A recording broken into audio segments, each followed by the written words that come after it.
Assalamualaikum warahmatullahi wabarakatuh. Ketemu lagi Waalaikumsalam. di talk show spesial Bingkai Ramadan bersama saya Vira yang akan menemani pendengar dan juga pemirsa dimanapun Anda berada.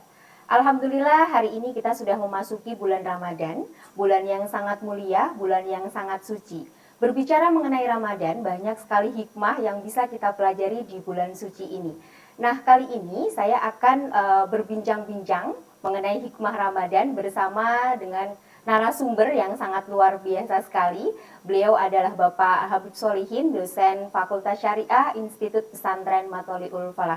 Assalamualaikum warahmatullahi wabarakatuh, Bapak. Waalaikumsalam, Mbak Fira.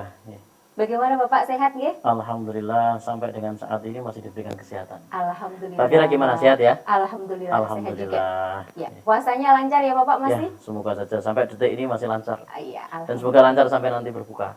Ya, amin. Ya. Baik pemirsa dan juga pendengar dimanapun Anda berada, kali ini kita akan berbincang-bincang dengan beliau mengenai hikmah Ramadan. Ya, boleh dijelaskan Bapak mengenai apa sih sebenarnya hikmah Ramadan itu? Baik, Mbak Fira.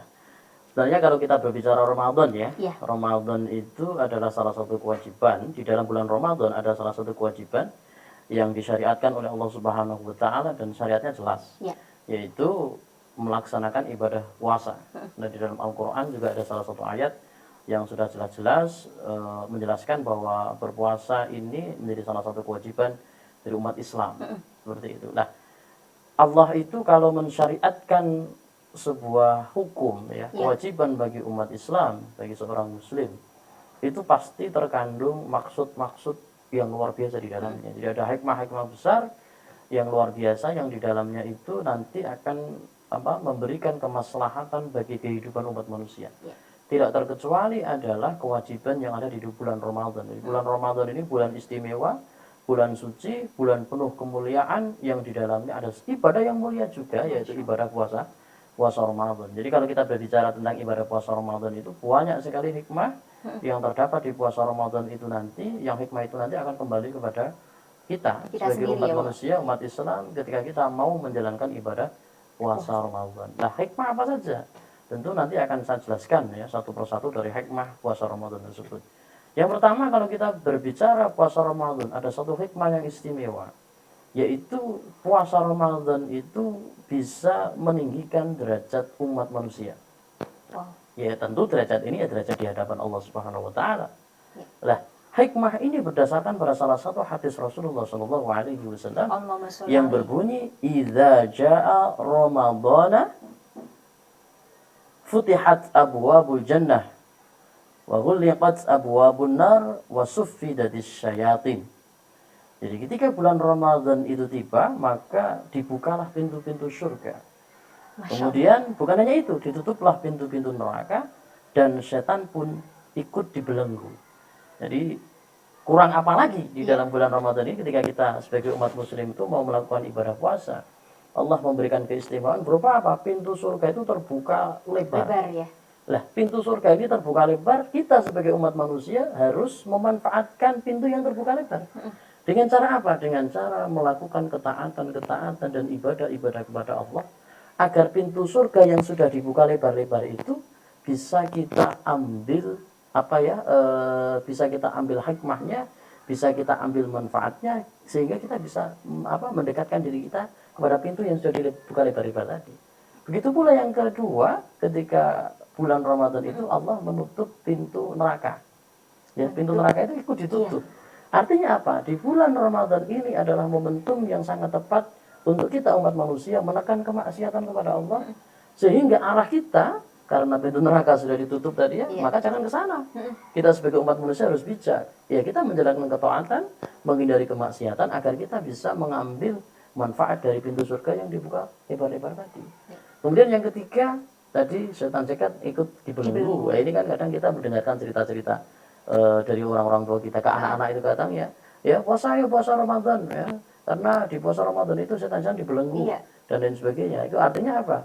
Di puasa Ramadan ini, di bulan Ramadan ini, ketika kita beribadah puasa, maka sifat was-was di dalam diri kita, godaan-godaan setan di dalam diri kita itu dikurangi oleh Allah Subhanahu wa Ta'ala. Jadi artinya orang puasa ini memiliki benteng agar tidak tergoda dari godaan-godaan syaitan yang mana kita tahu kalau kita sudah mendapatkan godaan syaitan itu kan seperti itu beratnya. Iya. Dan seperti itu. Oke. Itu tiga hal. Tadi menarik penting. begitu ya Pak ya. Iya. Ada benteng pertahanan gitu ya. Gitu, sebagai benteng Jadi pertahanan umat Islam. bagaimana nih cara kita untuk supaya nih benteng pertahanan ini tidak runtuh? Nah, begitu. Terkadang kan memang iman seseorang itu naik turun gitu ya Pak ya. Iya. Iya. Maka, ya baterai itu kan kadang perlu di charger ya. Iya. Baterai itu kalau biarkan terus itu juga nanti semakin lemah semakin habis. Begitu juga dengan benteng pertahanan kita ini sebagai umat muslim. Maka kalau sudah tahu seperti itu, kita sudah menyadari bahwa benteng pertahanan kita, keimanan kita ini itu adalah modal yang kuat, modal yang besar sekali untuk kita menyadarkan diri kita bahwa kita untuk menguatkan benteng itu ya satu, ya kita harus memiliki guru untuk belajar, tentu seperti itu. Ya, ikut di dalam pengajian-pengajian dan lain sebagainya untuk ngecas keilmuan kita dan keimanan kita. Selain itu ya kita harus istiqomah, taat kepada Allah Subhanahu wa taala dan sekuat mungkin harus menghindari maksiat-maksiat yang dilarang oleh Allah Subhanahu wa taala. Karena apa? Dengan ketaatan kita kepada Allah, dengan ibadah kita kepada Allah, dengan zikir kita kepada Allah, maka pintu surga yang tadi dibuka lebar-lebar itu bisa kita ambil hikmah dan manfaatnya. Itu luar biasa sekali begitu ya. Kemudian ada banyak ya, ini saya sebutkan ya, hikmah kaitannya hikmah dengan puasa Ramadan, mumpung ini kita berada di tengah-tengah bulan Ramadan ya, masih di awal sih sebenarnya. Yang kedua ada takfirul khati'at. Jadi puasa Ramadan itu bisa menghapus kesalahan atau dosa. Ya, kita sebagai umat manusia normalnya ya, entah itu disengaja atau tidak itu kita pasti memiliki dosa. Kita nggak menutup kemungkinan, nggak memungkiri bahwa kita ini pasti sedikit banyak, justru malah banyak dosanya sebenarnya. Karena kita tidak menyadari itu. Lah, dengan puasa Ramadan kesalahan-kesalahan dan dosa-dosa itu bisa dihapus, bisa dileburkan. Ya, ini berdasarkan pada hadis Rasulullah dan hadis ini sangat masyhur sekali dan kita semua tahu sebagai umat Islam. Karena ini dasar kita untuk semangat melakukan ibadah puasa, ya, menggapai ketakwaan kepada Allah dan nanti kita mendapatkan bonus dosa-dosa kita yang telah lalu itu nanti akan diampuni oleh Allah. Man shoma Ramadhana imanan wa ihtisaban ghufira lahu ma taqaddama min dzambi. Jadi siapa saja yang mau beribadah puasa bulan Ramadan, maksudnya orang Islam ya, dengan iman, karena iman dan mengharapkan pahala dari Allah Subhanahu wa taala, maka diampuni dosa-dosanya yang telah lalu. Jadi ketika kita berpuasa Ramadan, modal kita yang pertama adalah kita harus yakin bahwa puasa ini memang disyariatkan oleh Allah dan wajib kita lakukan ketika status kita ini sebagai seorang Islam, seorang muslim dan muslimat. Maka kita harus yakin bahwa itu adalah syariat, itu adalah kewajiban yang harus dijalankan dari Allah Subhanahu wa taala ya, yang dijalankan oleh umat muslim. Yang kedua, kita juga memiliki harapan dengan puasa kita ini nanti kita akan diberikan pahala oleh Allah Subhanahu wa taala yang nanti pahala itu bisa menyelamatkan kita untuk ketika kita nanti sudah selesai hidup di dunia otomatis ya. Karena umat muslim kan selain kita hidup di dunia nanti ada keberlanjutan hidup di akhirat. Maka dengan pahala yang kita dapatkan di bulan puasa dengan ibadah puasa ini kita nanti semoga saja dengan itu semua nanti harapan-harapan itu Allah akan mengampuni dosa-dosa kita. Amin ya rabbal alamin. Jadi jangan lupa berharap agar puasa kita ini benar-benar diberi pahala oleh Allah. Semoga Allah kan pasti akan memberi pahala. Ya kita sebagai hambanya kewajiban kita ya harus mengharap karena kita ini harus menyadari bahwa diri kita ini lemah. Diri kita ini nggak punya apa-apa sebenarnya. Ibadah kita juga nggak seberapa. Maka dengan puasa yang kita lakukan ini kita harus mengharap betul agar Allah ini memberikan kenikmatan pahala kepada kita. Dan nanti pahala kita ini atas izin Allah menjadi penyelamat kita ketika nanti kita berada di hisab di yaumil akhir besok. Amin. Ya, dosa-dosa kita ini diampuni Allah Subhanahu wa taala. Itu yang kedua. Jadi tadi bisa menghilangkan dosa. Selain dilebur dosanya, kita juga akan mendapatkan pahala yang sangat luar biasa. Mendapatkan pahala yang luar biasa dari Allah. Yang ketiga, ada puasa ini bisa mengalahkan atau memalingkan atau menghindarkan kita dari syahwat. Ya, sebagaimana yang Rasul perintahkan, orang-orang muda yang sudah mampu untuk menikah itu disuruh untuk menikah. Tapi yang belum mampu maka diperintahkan untuk berpuasa. Wah, kenapa diperintahkan untuk berpuasa? Kira-kira kenapa Mbak Fira diperintahkan untuk berpuasa? Untuk menahan diri. Menahan diri dari syahwat tadi. Karena jangan lupa manusia itu hidup di dunia dibekali Allah dengan hati, dibekali dengan Allah dengan pikiran, dan di dalam diri manusia juga ada nafsu. Di antaranya adalah nafsu syahwat itu tadi. Ketika orang berpuasa itu, bagaimana mau berpikir ke arah sana ya? Padahal saja membawa fisik diri kita saja sendiri kadang kita agak lemah, loyo dan lain sebagainya, sehingga puasa ini bisa menjadi benteng pertahanan kita gitu. Di samping itu secara rohani saya yakin orang-orang yang berpuasa ini akan dijaga oleh Allah dari kemaksiatan-kemaksiatan yang bisa menjerumuskan mereka ke dalam hal-hal yang tidak baik seperti itu. Kemudian ada banyak lagi Mbak Vira, ini ada hikmah puasa itu termasuk mengajarkan manusia untuk gemar bersedekah. Bersedekah. Iya, bersedekah. Kenapa seperti itu? Karena puasa ini kita belajar untuk merasakan bagaimana letihnya saudara-saudara kita yang kadangkala itu tidak mampu membeli makanan di hari-hari tertentu karena pendapatan mereka belum mencukupi kebutuhan mereka, sehingga mereka makan satu hari cuma satu kali, satu hari cuma dua kali. Maka dengan berpuasa seperti ini kita merasakan kita berada di posisi yang sejajar dengan mereka, karena kita sehari juga makannya dua kali. Itu pun fajar dengan setelah itu ya datangnya maghrib, setelah berbuka ada masa panjang dan kita nggak boleh menyentuh makanan, nggak boleh menyentuh minuman. Nah, puasa yang seperti itu secara aktivitas ya, menahan diri dari makanan itu kan bukan hanya dilakukan oleh kita umat muslim ya, sebenarnya kan saudara-saudara kita yang tidak mampu membeli makanan, kekurangan dalam bidang ekonomi, itu kan mereka justru juga setiap harinya kadang mengalami posisi kehidupan yang seperti itu. Juga, ya. Maka ketika kita merasakan letihnya mereka tidak mampu membeli makanan, bagaimana orang tidak makan satu hari, bagaimana orang tidak minum satu hari, ketika nanti kita keluar dari bulan puasa, kita tahu tetangga kita nggak mampu makan satu hari, itu kita tergerak, Bu, dikasih makanan. Karena orang nggak makan satu hari itu letih ternyata, kayak kita ketika berpuasa. Maka itu mengajarkan kita untuk kita nanti gemar bersedekah. Arahnya ke sana. Kemudian selanjutnya kaitannya dengan itu. Banyak sekali ini ya Pak ya, sedekah yang bisa kita lakukan di bulan puasa juga itu ya. Juga selain pahalanya dilipat gandakan oleh Allah. Nah, yang penting adalah di dalam puasa ini kita mengajarkan kepada diri kita bahwa tidak makan sehari itu kayak gitu rasanya, tidak minum sehari kayak gitu rasanya, sehingga ketika nanti kita tahu ada orang Islam, saudara-saudara kita yang tidak punya penghasilan untuk makan setiap hari, kita tergugah untuk membantu mereka. Ya, sekedar memberikan uang untuk membeli makan, sekedar memberikan uang atau memberikan makanan untuk mereka digunakan makan pada hari itu. Karena apa? Karena kita merasakan berapa letihnya ketika orang ini tidak menerima asupan makanan selama satu hari. Seperti itu. Itu kita bisa belajar untuk gemar bersedekah, mengajarkan psikologis dan diri kita untuk gemar bersedekah melalui puasa ini. Nah, gitu. Selain itu ada hikmah lagi, Mbak, kaitannya dengan puasa. Banyak sekali, kalau disebutkan semuanya nggak selesai nanti pada hari ini. Di antaranya yang penting adalah puasa ini bisa mengajarkan kita untuk meningkatkan rasa syukur kita atas nikmat yang diberikan oleh Allah. Nah, kok bisa, Pak? Kok bisa? Karena gini, puasa ini ketika kita berbuka ya, minum 1 teguk air, 2 teguk air, 3 teguk air, ini kerasa bahwa air putih ini luar biasa sekali nikmatnya.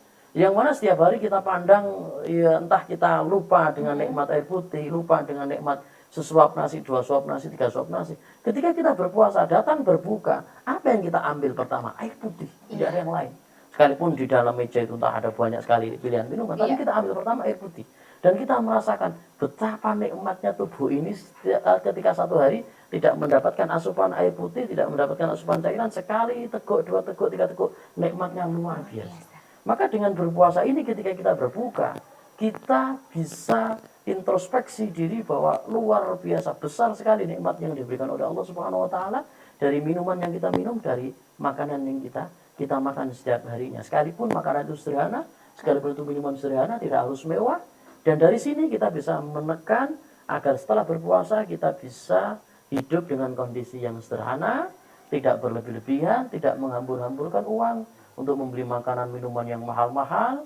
Karena kalau hanya untuk sekedar memenuhi kebutuhan tubuh kita, air putih itu sudah cukup dan justru itu malah sehat ya. Kemudian makanan-makanan sederhana, ya berapa kali suap itu sudah cukup untuk membuat tubuh kita kembali segar untuk modal beribadah kepada Allah Subhanahu wa ta'ala. Mungkin itu beberapa Ya. hikmah Mbak Fira ya yang ada di bulan Ramadan, dan hikmah itu saya kira masih banyak lagi yang tidak bisa dijelaskan dalam dialog kita hari ini. Nanti bisa dibaca di literatur Islam kita. Itu Mbak Fira. Oke, banyak sekali tadi ya hikmah yang sudah disampaikan oleh Bapak Habib Solihin. Salah satunya yang bisa kita highlight itu adalah kita lebih meningkatkan untuk bersyukur, begitu ya. Oke, pemirsa dan juga pendengar dimanapun Anda berada, kita nanti akan berbincang-bincang lebih banyak lagi mengenai hikmah Ramadan dan juga hijrah di bulan Ramadan gitu ya. Sebelum kita berbincang-bincang lebih lanjut lagi, kita tunggu pesan-pesan yang berikut ini. Assalamualaikum. Waalaikumsalam. Mbak Nadila ya? Iya. Yang di Ikmafa TV itu? Iya. Aku mau kuliah di Ikmafa dong Mbak. Cara daftarnya gimana ya? Oh, mau daftar di IPMAFA? Caranya mudah kok. Kamu bisa daftar via online. Caranya, cukup klik web info.pmb.ipmafa.ac.id, klik pendaftaran dan isi formnya. Setelah itu, upload semua berkas kamu dan kamu bisa langsung ikut ujian online. Lalu, tunggu aja deh pengumumannya. Ada penjelasan yang lebih mudah nggak? Tentu saja. Ada 3 langkah untuk pendaftaran secara online. Langkah yang pertama, buka web info.pmb.ipmafa.ac.id, klik pendaftaran dan isi formnya. Langkah kedua, upload berkas persyaratan yang meliputi scan ijazah, scan KTP, scan pas foto background merah, dan bukti transfer. Kemudian, admin PMB akan segera menghubungi dan mengirimkan link ujian. Langkah yang terakhir, tunggu pengumumannya. Selanjutnya, aku bakal jelasin nih tata cara pendaftaran secara offline.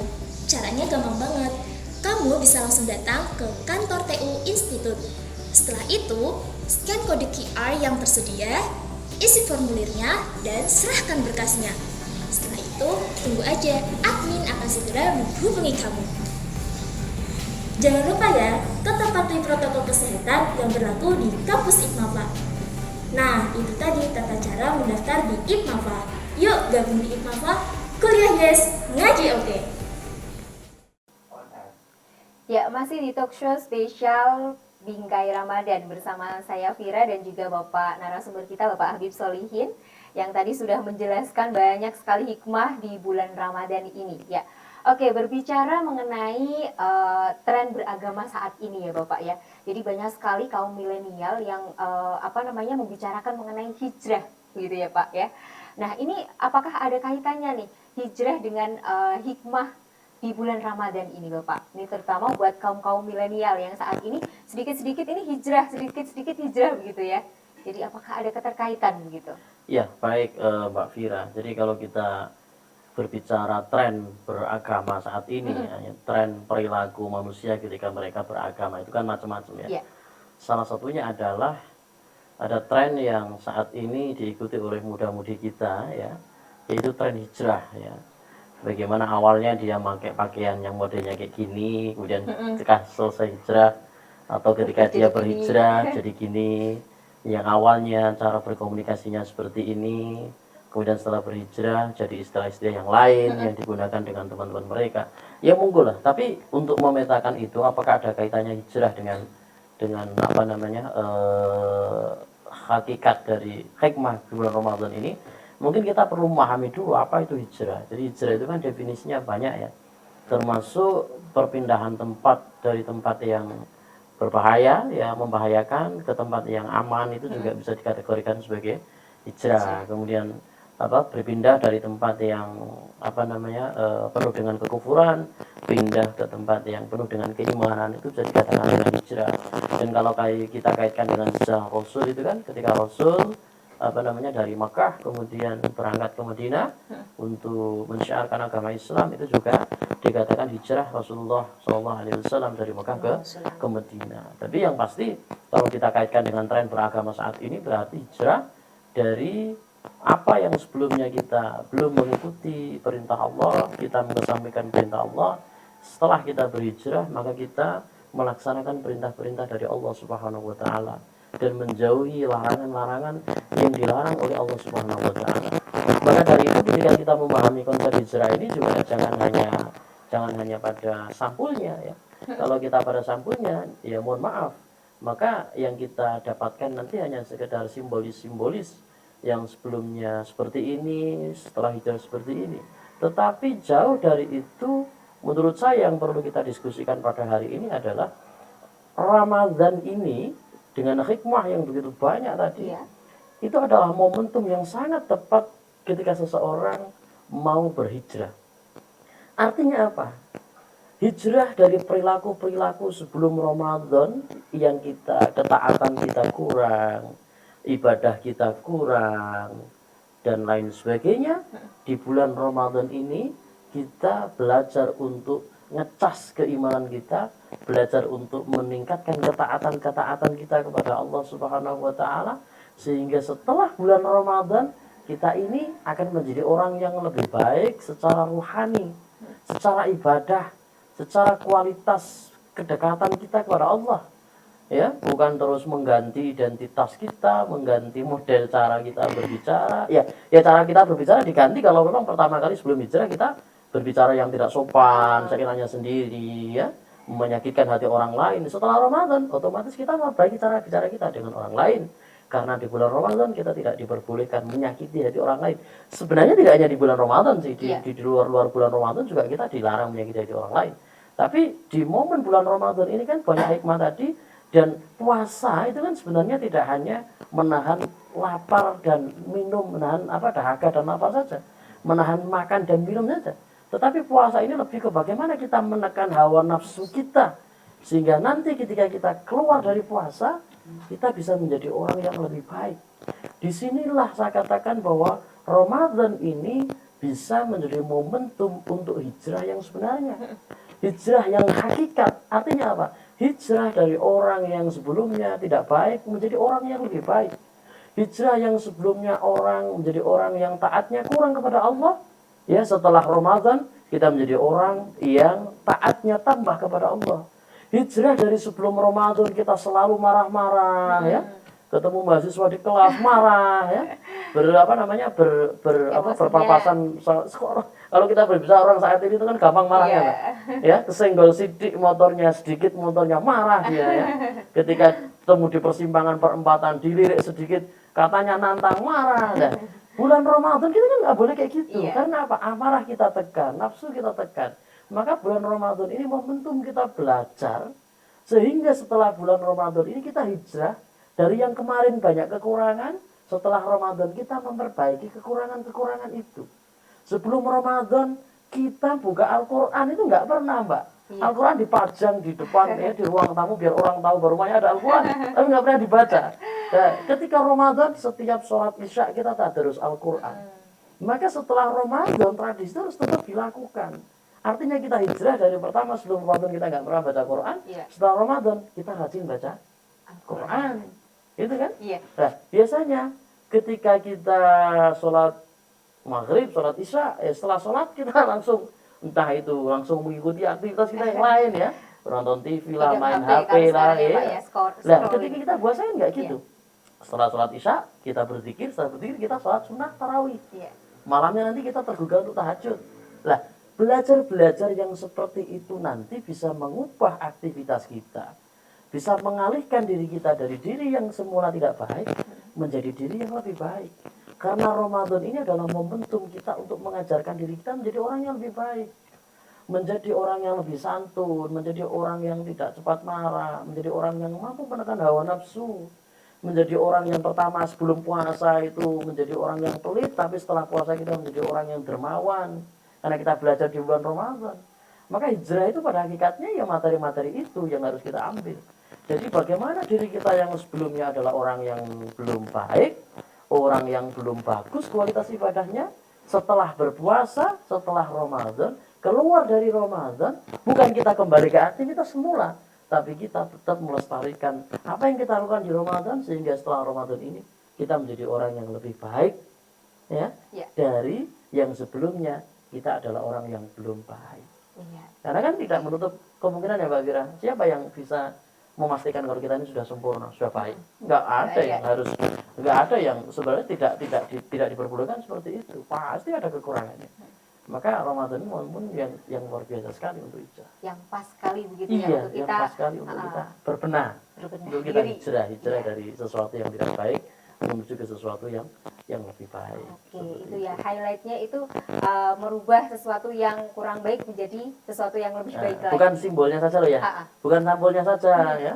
Sebelum Ramadan seperti ini, sampulnya setelah Ramadan seperti ini. Setelah Ramadan kembali lagi ke sampul ya.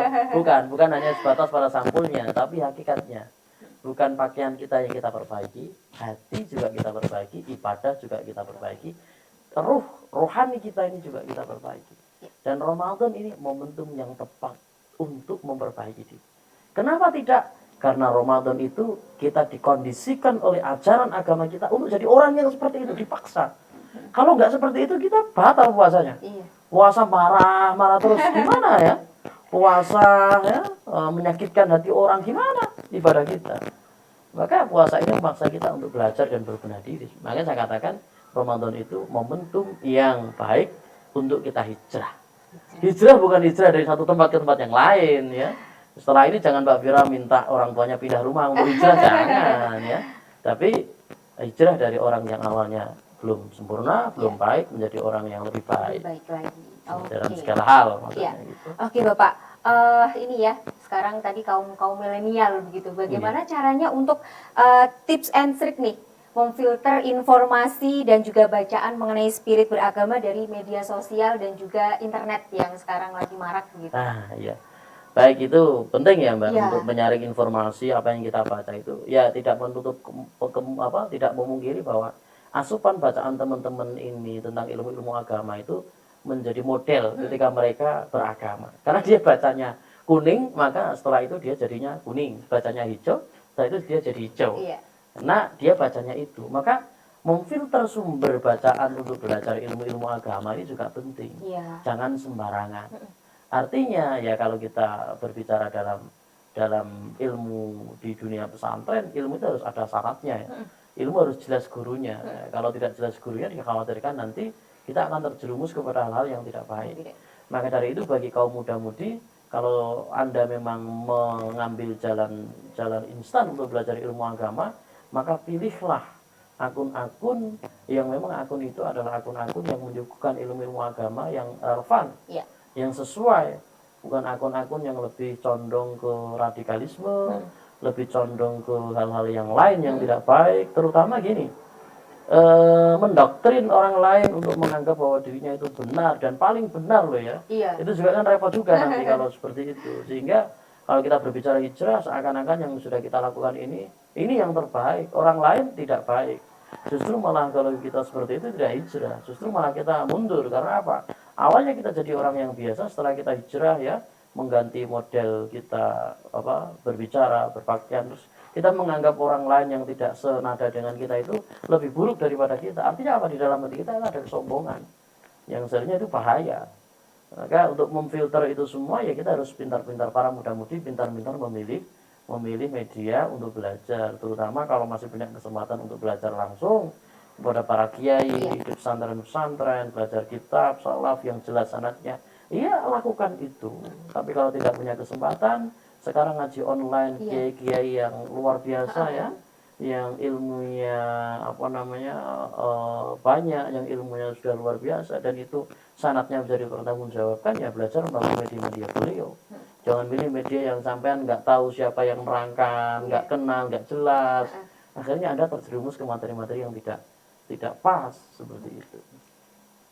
Dan ini yang terpenting Mbak Fira ya, mungkin ini yang terpenting untuk pemirsa dan pendengar dan juga saya sendiri, bahwa puasa itu tadi kan hikmahnya banyak, kemuliaannya banyak. Tapi kemuliaan yang sesungguhnya yang didapatkan oleh seorang muslimin muslimat ketika berpuasa adalah keluar dari berpuasa, keluar dari Ramadan, dia tetap menjadi insan yang kuat ketika beribadah kepada Allah, menjadi insan yang lebih baik. Jadi orang yang mendapatkan kemuliaan Ramadan itu sungguhnya orang yang ketika keluar dari Ramadan, dia tetap menjadi orang-orang yang sebagaimana ketika dia posisinya berada di bulan Ramadan. Maka saya sering mengatakan kepada teman-teman ya, anak-anak ketika saya berbicara di depan mereka itu, kalau Anda ingin menjadi orang mulia di luar bulan Ramadan dan mendapatkan kemuliaan di luar bulan Ramadan, maka Anda harus tetap puasa. Ya. Tapi puasanya beda dengan puasa yang saat ini kita lakukan. Ya. Menahan lapar, menahan, bukan itu. Puasa di luar bulan Ramadan agar kita tetap mendapatkan kemuliaan Ramadan, maksudnya apa? Puasa itu kepanjangan, kependekan. Oh iya. P-nya apa? Peliharalah nafsu dan amarahmu. Jadi lepas bulan Ramadan kita tetap harus memelihara hawa nafsu dan amarah kita, karena dua hal itu jangan sampai kita dikendalikan sehingga kita menjadi orang yang ya marah-marah ya. Gitu ya. Kemudian kita menuruti nafsu, yang nafsu itu tidak semuanya mendukung ibadah kita dan sebagainya. Itu yang pertama. Yang kedua, utamakan meminta maaf dan memaafkan.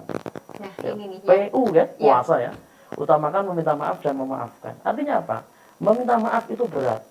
Ya, Ya, apalagi berat lagi memaafkan. kaum milenial tuh biasanya Hah? gengsi gitu loh Iya. Pak untuk minta maaf. Saya Saya disuruh minta maaf. Heeh. Ketika ada teman yang minta maaf, wah ngapain saya maafkan? Kamu udah menyakiti hati saya. Maka ketika di bulan Ramadan kita diajarkan oleh agama kita bahwa memaafkan itu sesuatu yang mulia. Dengan cara kita memaafkan orang lain, dengan cara kita memaafkan kesalahan orang lain, mungkin suatu saat Allah akan memaafkan maksiat-maksiat dan dosa-dosa kita. Bisa saja kan? Iya. Maka U-nya adalah utamakan meminta maaf dan memaafkan. Nggak boleh satu pihak minta maaf kok nggak bisa. Jadi orang yang harus mau minta maaf ketika ada orang berbuat salah minta maaf kita, ya kita maafkan. Iya. Jadi seimbang kan? Nah, yang ketiga adalah puasa. Ya. Amalkan apa yang disyariatkan, diwajibkan oleh agama kita. Bukan hanya itu, tapi amalkan juga apa yang disunahkan oleh agama kita. Karena kesunahan-kesunahan yang kita lakukan itu bisa menutup kekurangan-kekurangan dari kewajiban-kewajiban yang kita lakukan. Kalau di dalam pelaksanaan kewajiban itu ada yang kurang sempurna, maka amalkan yang diwajibkan dan yang disunahkan oleh syariat Islam. Itu. Ya. Kira-kira amalan apa saja tuh Pak? Iya banyak Sunah- ya. Kalau wajib ada sholat, zakat, puasa. Kalau sunnah kan ada sholat sunnah ya, tahajud. Kemudian kalau di dalam bulan Ramadan ada tarawih, di luar Ramadan kan ada duha, ada tahajud, ada witir, ada hajat dan lain sebagainya. Baca Al-Quran dan lain sebagainya. Banyak sekali. Itu lakukan. Ya, nanti kita bisa menjadi orang yang lebih baik. Ada S S sama A yang terakhir. Iya. S-nya adalah simpanlah seakan-akan semua itu hanya kita dan Allah yang tahu. Jadi jangan dipublikasikan. Sekarang kan kebanyakan kan mengaji Al-Quran, yang belum mengaji tangannya ketika pegang Quran difoto. Alhamdulillah ya hari ini satu juz terus gak naik-naik. Padahal gak dibaca, cuma dipegang. Apalagi ya repot kalau gitu. Wong yang membaca betul saja ketika dia publikasikan di medsos, khawatirnya apa? Muncul ujub dan kesombongan dalam diri kita, Pak. Dan menganggap wah saya udah hebat ya bisa jadi orang istiqomah baca Quran, nggak baik kan seperti itu. Nggak usah lah dipublikasikan kayak gitu. Karena ibadah kita tuh biar bisa menjadi rahasia saya, rahasia kita dengan Allah yang tahu. Karena tanpa dipublikasikan di medsos, Allah sudah tahu dengan ibadah-ibadah kita. Maka simpanlah semua tadi, menahan amarah, melakukan amalan yang sunnah dan wajib, memaafkan dan minta maaf. Simpanlah semuanya. Biar hanya saya, hanya kita dan Allah yang tahu. Dan titik kehambaan Allah itu dicoba ketika di titik itu melakukan kebaikan tapi kita rahasiakan. Itu kita menekan nafsu kita untuk biar tidak dipandang baik oleh orang lain. Ngapain kita dipandang baik oleh orang lain kalau di hadapan Allah kita tidak orang yang baik. Lebih baik dipandang baik oleh Allah SWT ya. Sekalipun di hadapan orang lain kita orang yang biasa-biasa saja. Karena tantangan kita apa? Ujub gini loh Kak. Kalau kita dipandang baik oleh orang lain, wah status kita dilihat 1000 orang. Pas ngaji Quran kan muncul, wah bangga. Ya, kita bisa menjadi bisa ngaji dilihat orang banyak. Ya, ada yang mengatakan bahwa untuk memotivasi orang lain ya silahkanlah itu prinsipin. Iya. Tapi khawatir saya adalah ada ujub dan kesombongan. Yang terakhir adalah akhirnya kalau semua tadi kita lakukan, maka kita akan mendapatkan sa'adatud dharain, kebahagiaan di dunia dan di akhirat, menjadi orang yang lebih baik dan mendapatkan kemuliaan di bulan Ramadan. Hijrah dari awalnya kita adalah orang yang tidak baik menjadi orang yang lebih baik. Masya Allah, Gitu luar kira-kira. biasa sekali ya. Jadi puasa tadi ada kepanjangannya Iya. gitu ya. Jadi selain memaafkan orang lain, kita juga harus menjadi pribadi yang pemaaf. Iya. Gitu ya. maaf.